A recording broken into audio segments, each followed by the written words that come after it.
I'm going to share a piece of a project that I'm working on that's a bigger venture into how we tell trans archive stories. And it's sort of trying to think about storytelling as methodology, how to write about object encounters through memory, desire, embodiment, and affect. And in this way, I'm thinking about haunting, I'm thinking about time travel, I'm thinking about quantum physics and space-time mattering, like via Karen Barad. I'm thinking about historiography versus history. So it's a bit experimental. It's kind of a hybrid of a critical memoir, critical essay. So I'm going to talk a little bit about my methodological approach and then tell this sort of autobiography of a Bible. So this story began with one ghost, which led me to another and then another. The first ghost is someone by the name of Charlie Parkhurst, who was a legendary whip of the California Gold Rush and had a reputation as one of the most daring stagecoach drivers of the era. But most renditions of Charlie's story end with the shocking revelation that Charlie was a woman in disguise. And dissatisfied with that ending, I followed every thread I could to unearth transgender possibility rather than disguise and trickery. And my pursuit of Charlie's story first led me to the Transgender Archives there at the University of Victoria, where I found a version of the story in a 1992 newsletter. But in that archive, I also learned about Reed Erickson, a transgender philanthropist who lived nearly 100 years after Charlie. And together, they offered a story of unexpected encounter, a way to take stock of my own desire to know and learn about these lives, and the impetus to begin a search for the ghosts of transgender history.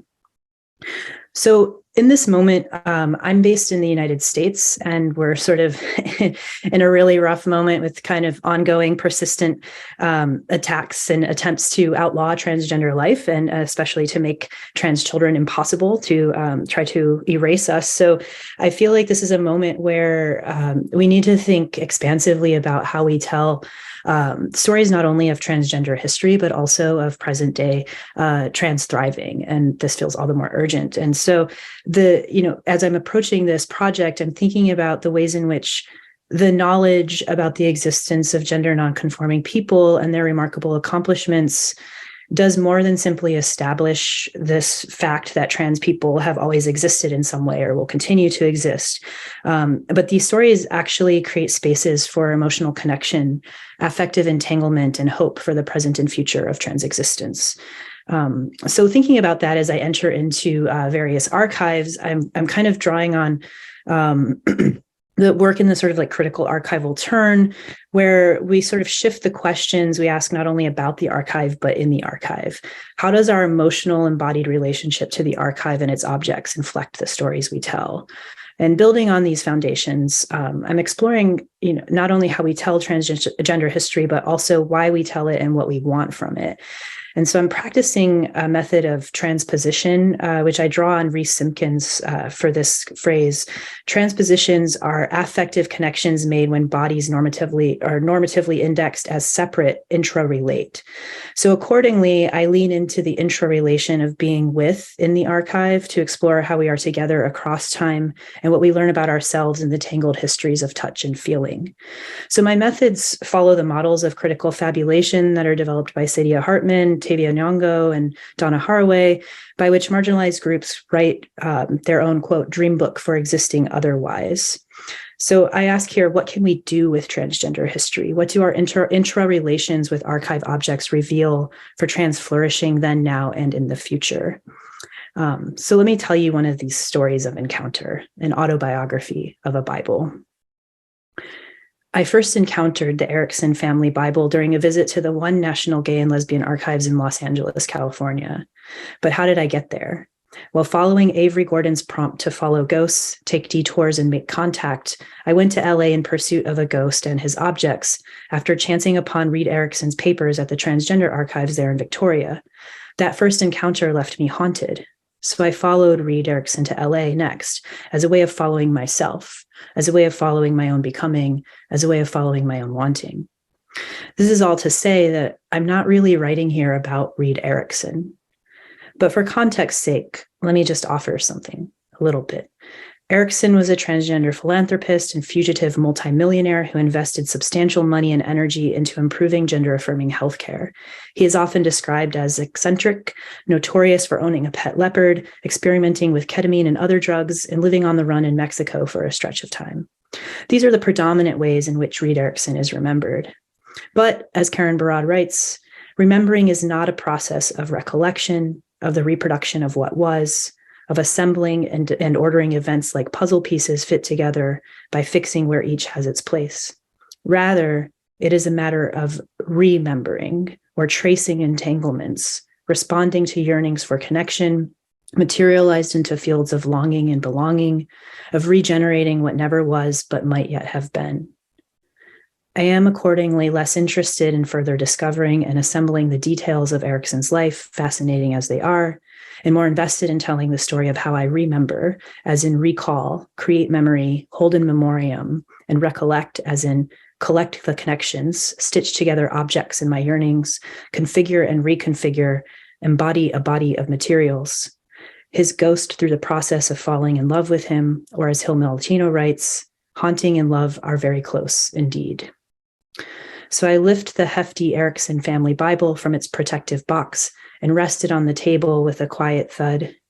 I press my palm to the white cover smudged with years of accumulation of dirt and grime, dust and skin. I run my finger along the stiff textured leather, vinyl maybe. I trace the smooth gold foil inlay of the words Holy Bible. I inhale its musty scent, wondering about the chemical glues and treatments that bind these pages together, imagining myself becoming infected with the literal archive fever Carolyn Steedman follows through leather tanning and glue binding's grip on anthrax spores, alongside my feverish desire for the archive a la Jacques Derrida. I flip it open, sending another whiff of stale paper into my nostrils. On the inside cover, I find an inscription in black ink, covering the page from top to bottom.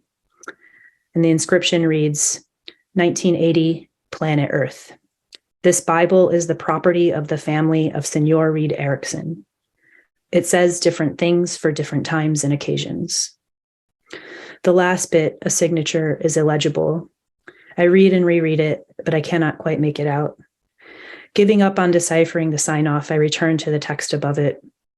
Different things for different times, such as this moment, this occasion. It is January 2020, a neat 40 years after this inscription was written, yet I cannot help but feel it is saying something for this very occasion. On this occasion, it bears remembering that the archive is a place to dream. Let me draw again on Donna Haraway's shorthand SF here, which refers variably and sometimes interchangeably to speculative fabulation, speculative feminism, science fiction, science fact, and string figures where fact and fiction collide, where imagination can also be what really happened. SF boils down to a process of patterning, picking up and dropping threads, being willing to fail, and sometimes succeeding and finding something consequential and maybe even beautiful that wasn't there before, or relaying connections that matter, of telling stories in hand upon hand, digit upon digit, attachment site upon attachment site, to craft condition for finite flourishing on Terra, on Earth. These are the threads I pick up and drop. Reed Erikson did work that ultimately made transgender life more livable, that created possibility for transgender flourishing. He kept a Bible, which becomes my attachment site.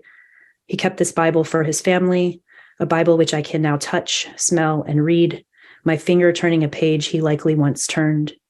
Through this archival intimacy, our bodies come together outside the logics of physical space and linear time. And as they collide, I love him for all he was and all that I am becoming. As I take in the Erikson family Bible, I am suddenly drawn into a reverie of 1987. As a young child, I used to pull my own family Bible off the shelf and spend hours with it. My family Bible could not have been more different from the Erikson family Bible. It was a lightweight paperback with a crimpled black cover. Several pages had been torn, whole chunks of text missing. Verses were marked and underlined throughout. Nobody had written an inscription inside the cover. But one day I picked up a pencil and in my clunky kindergarten script, wrote my name on the first page below the words, "This Holy Bible belongs to." I was never a particularly religious person, but that Bible became my own. I never read more than a few words of it, but I would spend hours studying the series of maps it contained. The front cover bore a simple global map of the continents and nations that shaped the world in the 5 minutes early. left. The back appendix held a series of maps of the ancient world, marking the shifts in land and nation to help the reader contextualize the biblical worlds rendered from the times before Christ into the year of our Lord. Those maps brought comfort and opened up worlds of possibility for me. I dropped my finger on places I dreamed I might someday venture. I fantasized time travel, anything that might take me from the tiny world of my abusive home that I was living in. In that Bible was where I first learned to dream. My body and its memories can no longer differentiate between there and here, then and now, that Bible or this one, as I flip through the crisp and unmarked pages of the Erickson Bible. It seems to have gotten little use beyond the cover, but the book of Revelations, ironically enough, reveals otherwise. Revelations is rife with underlining and marginalia, whole verses X'd out with black ink or flagged with a small red X in the margins. Chapter 11, verse 1 catches my eye. And there was given to me a reed like unto a rod. The words given to me a reed are underlined in pencil. I imagine Reed Erickson, some 60 years my senior in the 1980s, pulling a pencil from behind his ear to mark a reminder in this Bible. My brow furrows as I imagine his did while he carefully underlined the segment of verse. I wonder what solace he found in scripture, where perhaps his name was revealed to him sometime after he began his gender transition in 1963. I imagine that before this family Bible, he had a different Bible, maybe a smaller paperback that he flipped through for a sign of future possibility. I don't know if he was particularly religious. If he was, there is no substantial mention of it in his biographies. I like to think instead that this Bible also gave him a place to dream. But the dream is interrupted by a question. Who did this, scratched in black ink in the margin above chapter 11, verse 1? The question is not directed at the penciled underlining, reads read. Rather, there are two arrows pointing to other markings, a red X to the left of the first line of the verse, and a red underlining of a segment of the last line, the altar and them that worship. 3 different writing utensils. How many different writers? By 1980, Erickson, who would die just 12 years later, had already been engaged in substantial drug use, which means it is entirely possible that he did it, all of it. Being a family Bible, it is also entirely possible that someone else did it, some of it or all of it. I know for certain that my mother marked up our family Bible. I can only speculate that Erickson marked up his own, penciling where his name was given to him, that same spot where someone then flagged the passage with a red X, and where someone demanded to know who did this. Who wants to know? Who knows? Through the Bible, an unexpected point of haunted contact for transgender longing. I remember Reed Erickson at the limits of my own knowing in order to remember myself through fabulation, a wandering and wondering through tenseless time, a storytelling that takes liberty with truth in order to remember the fractured ghosts of trans histories past, present, and future. My profound desire and love for Reed Erickson is where I find a place to dream within the confines of the archive's purported order, to remember with intensity, to bring his ghost to life in my own pieces where I incorporate the dust of his past, patch and thread my body's stories, and all my stitches and scars of trans becoming and dreaming. This is how I become possible. Thank you. I'm thrilled to be here, although sorry not to be in person. I just had a total knee replacement 4.5 weeks ago. So I am in Berkeley, California. This is my 5th Moving Trans History Forward conference. And I'm just thrilled to be here. And actually, KJ, I just want to say thank you for talking about that emotional embodiment at the archives and what we bring to it. And this wasn't part of my talk today, but I'll say very briefly that this last summer when I was in the National Archive at Kew in London, and I actually got the file on Dr. James Miranda Berry, and there are some pieces in there, very few pieces that are in his own handwriting, that I don't know what the people around me thought, but I literally started sobbing, right? In the middle of the archive, you know, and you can see people kind of like, who's this crazy American over here sobbing? I'm going to start crying now. Anyway, what we bring to it is so you're right. And what he could bring to me over 100 years later, right? To me as non-binary, transmasculine. God, I love Dr. Berry. Okay, I will go now with my presentation. I hope the screen share works. Well, no, wait, this one. Let's go with it and see what happens. Can you all see me? See it? Forget me. Great. Dr. James Miranda Berry and his peers' transmasculinity in the Victorian era. Here, my first PowerPoint slide is Dr. Berry's card. This is thought to be in his own hand and one of the few remaining documents in his writing that are in existence. The archives I'm working with today are housed at the National Archive at Kew in London, as I mentioned. But before I go over some of the archival materials I'm currently working on for a new project, I'm under a huge project with UK, Rutledge in the UK. I think a synopsis of Dr. James Miranda Berry's life is in order for those of you who may not know some of it. Forgive me for those of you who do. Historians are not certain about the date or location of James Berry's birth, although Cork, Ireland in 1795 seems the most likely.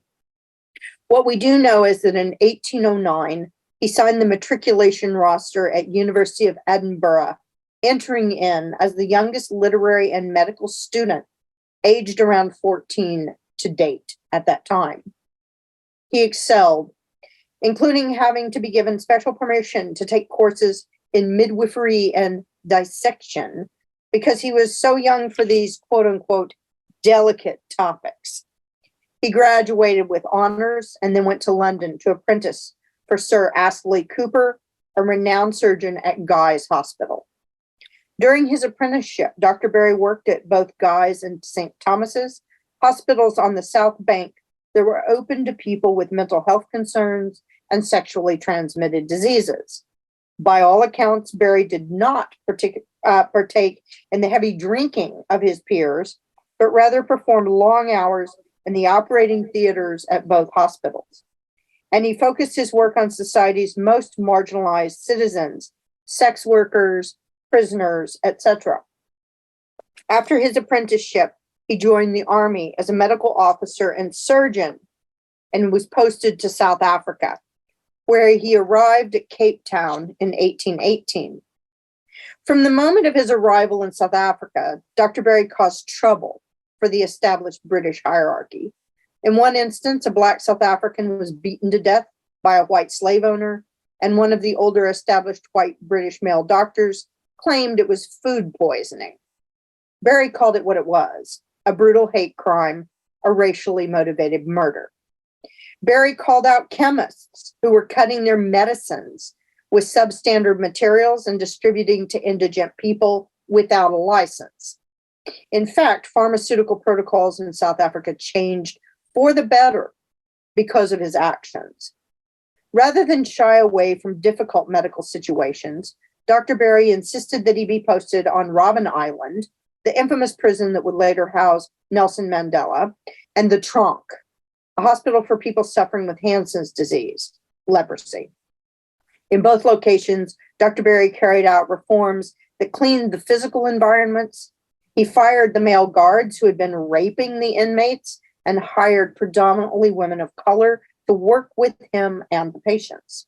He brought what we now would call a holistic approach to his medical practice. And by the way, he was a radical vegetarian, which was looked down upon. In their medical history of South Africa, published in 1971, Percy Ward Laidler and Michael Gelfand noted, quote, Berry's reforms were met with great opposition. There was no easy victory for him, and more opposition was built up against him.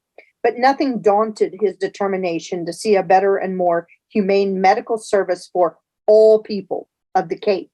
His greatness became evident years after his demise. Note here that these medical historians use his appropriate pronoun.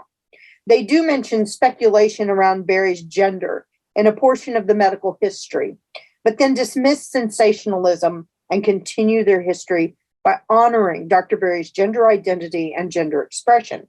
And I will come back to this point in just a bit. Two factors that seem to have contributed to Berry being able to continue his practice and reforms were his intimate, and some speculate inappropriate, relationship with Lord Somerset and his 1826 miraculous save of a wealthy white British birth parent and baby by way of a cesarean section. He is purported to be the fourth doctor in the world to have been able to perform the procedure successfully, and in some sources he is credited with being the first British surgeon to do so. While in South Africa, Mauritius, and Canada, all places where Dr. Berry worked for complete medical reform for the most disenfranchised, he proved to be a thorn for the white British authorities.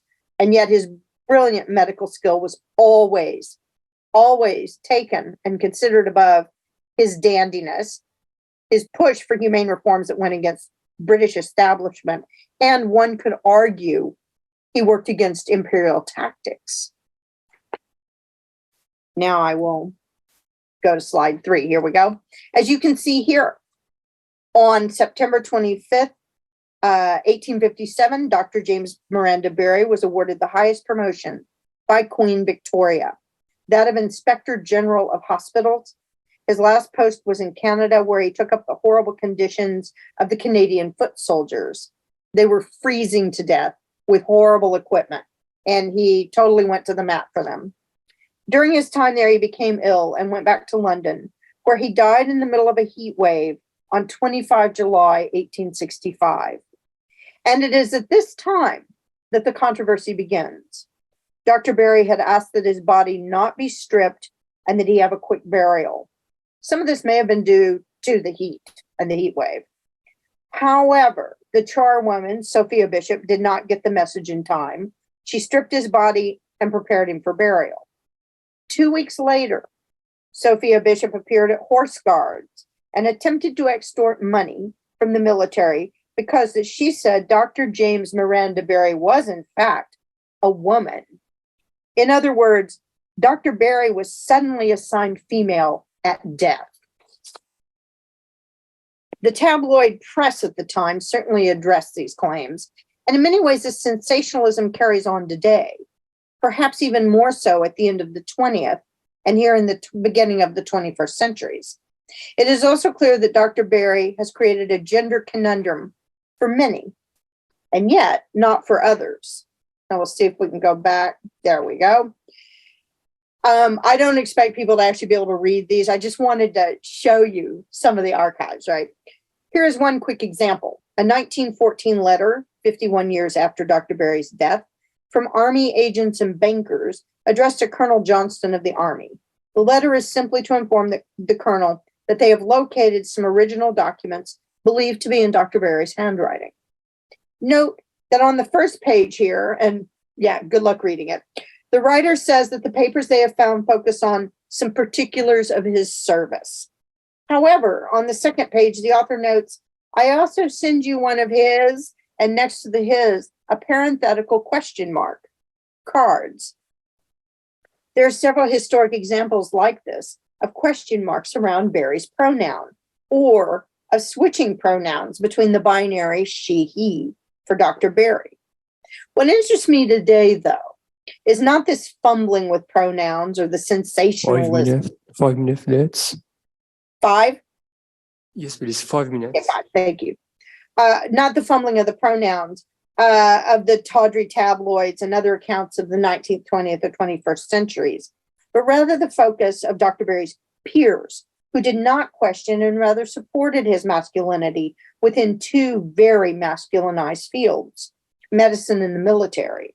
I find this particularly interesting as a Victorian studies scholar, because our own stereotypes now about the Victorian age paint that century as one of rigid gender binaries, heteronorms, and cisnorms. And certainly, those norms were being well established. I do not mean to argue they were not.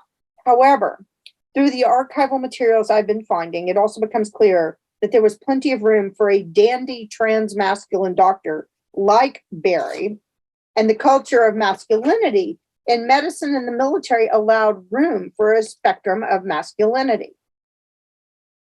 To refer back to Laidler and Gelfand, the South African medical historians writing in the 1970s, they chose to take their cues from Berry's peers.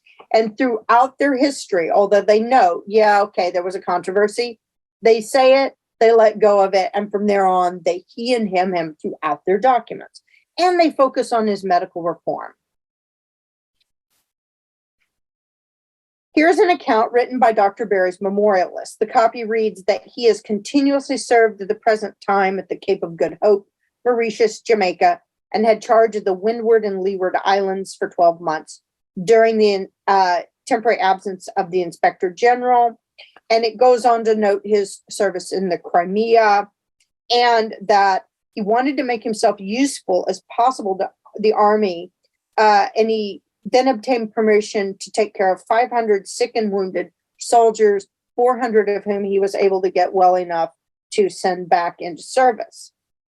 Clearly in this account, the memorialist refers to Berry as a man.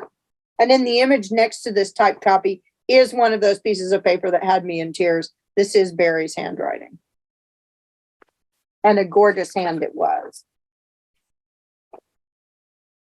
And here on this image, the final page of Berry's account in his handwriting of his life, a humble account for such a decorated surgeon. And he notes his pleasure of serving Queen Victoria. He signs off James Berry, MD, Inspector General. Oops, why is this not letting me? There we go. In the month after Berry's death, Dr. McKinnon wrote his own account, his own defense, if you will, dated 25 August 1865, and his rebuttal of the charwoman's claim that Dr. Berry was female. Note that this original document is housed at Kew. It's very fragile. You can see it's kind of like pasted onto some archival paper here. But very quickly, and I don't expect you to read this, I will quote to you that Dr. McKinnon defends himself. He says, I had been intimately acquainted with that gentleman, he's referring to Berry, for a good many years, both in the West Indies and in England, and I never had any suspicion that Dr. Berry was a female. I attended him during his last illness and for some months previously for bronchitis, and the affection causing his death was diarrhea produced apparently by errors in diet. Vegetarian, see above. On the occasion after Dr. Berry's death, I was sent for to the office of Sir Charles MacGregor. And there the woman who performed the last offices for Dr. Berry was waiting to speak to me. She wished to obtain some perquisites for her employment, which the lady who kept the lodging house in which Dr. had refused to give her. Amongst other things, she said Dr. Berry was a female and that I was a pretty doctor not to know this, and that she would not like to be attended by me. I informed her that it was none of my business whether Dr. Berry was male or female, and that I thought it as likely he might be neither, be an imperfectly developed man. He says the woman seemed to me to think that she had become acquainted with a great secret and wished to be paid for keeping it. I informed her that all Dr. Berry's relatives were dead and that it was no secret of mine, and that my own impression was that Dr. Berry was a hermaphrodite. But whether Berry was male, female, or hermaphrodite, I do not know, nor had I any purpose in making the discovery, as I could positively swear to the identity of the body as being that of a person whom I had been acquainted with as Inspector General of Hospitals for a period of 8 or 9 years. I have the honor, sir, to be yours faithfully, D.E. McKinnon. While McKinnon raises the notion that Berry could have had differences of sex development, what strikes me most here, and with accounts from his other peers, his own colleagues, men in the military and men in medicine, is that they, like McKinnon, consistently note that, regardless of Dr. Berry's physicality, respected, accepted, and they understood him to be an outstanding man of medicine, which he was. At the time of Sophia Bishop's accusation at Horse Guards, then, the medical and military men closed ranks to defend James Miranda Berry as a man. and their actions should help us reconsider ideas we may now have about the rigidity of binary gender, gender expression, and gender identity in the 19th century. His peers allowed him his complexity. I'm looking forward to continuing my exploration of these archival materials and defenses of Dr. Berry's masculinity, and questioning further our stereotypes of an era that may have, in some cases, been more open than we might think. I leave you with this final picture. This was, Dr. Berry was part of the 2022 LGBTQ plus portrait collection at the National Archive at Kew. And there he is on our far left in his military uniform with his wild red hair and his dandy flair for which he was so famous. Thank you. So I'm very excited to present to you a digital exhibit that I curated called Leslie Feinberg's Buffalo, Historic Sites in Stone Butch Blues, to coincide with the 30th anniversary of the publication of Feinberg's landmark novel. It was published March of 1993, so very timely. And this exhibit uses geographic information systems, or GIS, combined with archival research to map and document the architectural and social history of sites that are directly represented in or are connected to Stone Butch Blues in order to create an archive of Buffalo, New York's LGBTQ historic places. And I probably don't need to introduce Leslie Feinberg to this audience, but just in case, Feinberg was an internationally known transgender lesbian writer, activist, labor organizer, and working class intellectual from Buffalo, New York.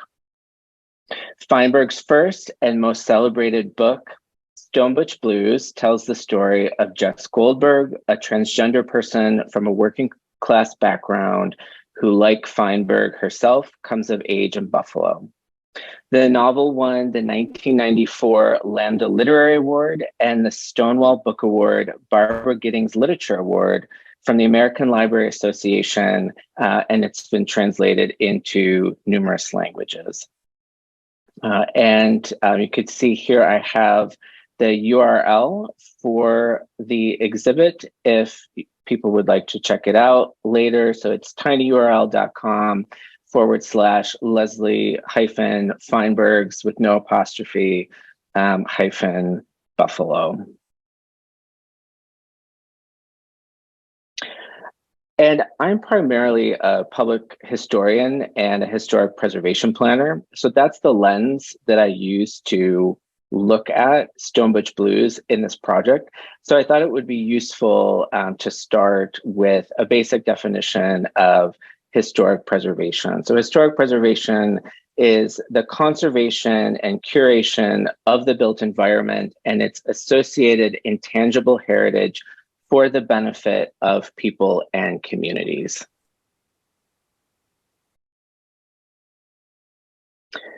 So generally, when you curate an exhibit, you start with a research question and then develop a thesis from that question. So the research question that I started with when I began working on this project was, can we use Leslie Feinberg's novel Stone Butch Blues to identify and document sites in Buffalo, New York that are associated with LGBTQ heritage? So essentially, is the novel useful from a historic preservation perspective? And then from that, my thesis that I developed is, in fact, Stone Butch Blues is an incredibly spatial novel, and we can, in fact, read it as a map of queer Buffalo during the 1960s and 1970s.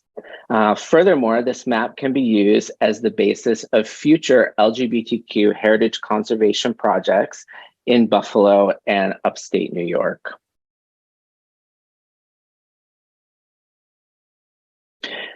As I mentioned, that the centerpiece of the exhibit is a geographic information system map And a geographic information system is essentially a computer system that analyzes and displays geographically referenced information, and it connects data to a map. So I used a platform called ArcGIS or ArcGIS Story Maps. It's a place-based storytelling platform, and it essentially allows you to create maps through entering an address. That address is then plotted as a point on the map, and you can add additional information, images, context, so on and so forth. And I also want to point out that travel guides, maps have a long-standing history and importance within LGBTQ history. So a few examples of this that we can point to are things like the Bob Dameron's address books. Bob Dameron was a gay businessman from San Francisco, and he essentially, beginning in 1964, created these gay address books or travel guides. And I used some of the Dameron address books to identify some of the sites from Stone Butch Blues. We might also point to some of the informational materials produced by the Erickson Educational Foundation to help trans people access gender-affirming care.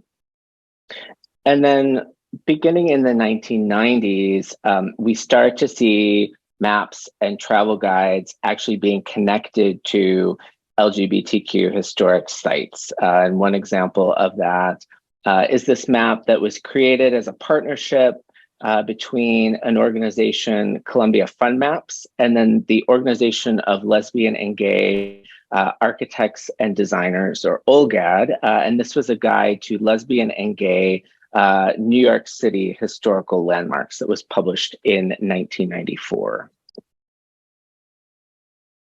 So my methodology for constructing the exhibit and identifying the sites in the novel were as follows. So the site identifications were made based on correlating details in Stone Butch Blues to periodicals, maps, atlases, city directories, travel guides, postcards, oral history interviews that I conducted with LGBTQ elders from Buffalo, and then a variety of different archival collections. So the Dr. Madeline Davis LGBTQ Archive of Western New York, the Buffalo History Museum Research Library, and the Firebrand Books records, which are part of Cornell University's Division of Rare and Manuscript Collections. And the sites within the exhibit are organized by the order that they appear in the novel to allow the viewer to travel the streets of Buffalo alongside Feinberg's central character, Jess Goldberg. And the exhibit begins with a brief history of Buffalo, New York, to orient the reader, and then dives into the specific sites and mapping of Stone Butch Blues. So as I mentioned, I have the sites in order of appearance in the book, and I note what still exists and what has been demolished. And you can also see here from the screenshot that the exhibit has a navigation bar. So in the event that you didn't want to experience the sites in order, you can jump around and create your own path within the exhibit. And then I also organize the sites by category as well. And one of the things that we see is the majority of the sites are bars, clubs, and restaurants. And then secondarily, we see a lot of factories and labor-related sites. So this is a screenshot of the GIS map. And you'll note that when you're zoomed out on the map, the points gather. And then as you zoom in, the points will expand. And if you click on a particular point, it gives you the address of the site, the name, and then also a historical photograph. And so I'm just going to talk about a few of the sites that are featured in the exhibit. There's 41 in total. that I was able to identify. So either sites that are directly represented in the book. And then I did also include a few that are connected to the publication of Stonebutch Blues to help round out our understanding of the historical significance of this novel. And all of the sites are in Buffalo, with the exception of one, the Firebrand Books building, which is located in Ithaca, New York. Firebrand Books was the publisher, the original publisher of Stonebutch Blues, a nationally recognized lesbian feminist press that was founded in 1984 by Nancy K. Bariano, and was located on the second story of this building on the Ithaca Commons, which is a pedestrian mall in downtown Ithaca. It's part of the Ithaca Downtown Historic District, which is a National Register of Historic Places district. And it was also designated as an individual Ithaca local landmark this past October. And I actually authored that landmark nomination. Thank you. Thank you. One of the bars that's featured in the exhibit is a jazz club called the Little Harlem Hotel, which is located 496 Michigan Avenue on Buffalo's east side, which is predominantly African American. And if you've read the novel, you'll remember that Jess's friend Edwin, who is a Black Butch, takes her to a Black jazz club on Buffalo's east side. And this was the most well-known club during the 60s and 70s. We also know it was a place where LGBTQ people were socializing. So this was certainly the inspiration for that bar that appears in Stonebutch Blues. And unfortunately, this site was demolished during the 1990s, and it's one of the few that we have in Buffalo that are connected to LGBTQ people of color. Second is the Freezer Queen Foods plant. There's a scene in the novel where Jess is doing temp work, unloading frozen foods on the waterfront on Buffalo. This is the plant that's being referenced, which is located on Furman Boulevard on Buffalo's waterfront. And unfortunately, this building has been demolished as well. And one of the things that I noticed in the exhibit, or as I was constructing it, was that the majority of the sites that have been demolished and no longer exist are sites that are connected to LGBTQ people and or working class people. One of the other really interesting things I learned was that within the Children's Hospital of Buffalo's psychoendocrinology clinic, in the 1970s, there was actually a gender identity unit that was in part funded by the Erickson Educational Foundation that's referenced in Feinberg's novel. And then one of the other things I had to contend with and think about is sites that were not about labor, that were not about spaces where queer people were socializing, but are sites where we see heteronormativity and cisnormativity being reproduced. And one of those sites is this building, which was historically called Buffalo State Asylum for the Insane, which I've placed in quotation marks to note the ableist language. Today it's called the Richardson Olmsted Complex. And towards the end of the novel, there's a scene where Jess goes to visit her mentor, Butch Al, who we learn has been institutionalized because of the impact that living as a Butch during the 1960s and 70s takes on her mental health and well-being. And Feinberg is also commenting on how institutions and the built environment replicate heteronormativity and cisnormativity. And so that is explored within the site entry for this particular building. And then finally, we didn't want to end on a depressing note with the asylum. I also included the Church of the Ascension, or what's today known as the Ascension for the Arts, which is where the launch party for Stone Butch Blues was held on February 1 minute 20th left. of 1993. And then I'll conclude here, again, with the information about the exhibit and how you can access it. If anyone has a chance to peruse it and look at it in more depth and has questions or comments, feedback, would like to talk with me about it further, please do reach out. I would love to hear from you. And thank you so much for the opportunity to be able to present this work. And I will conclude there.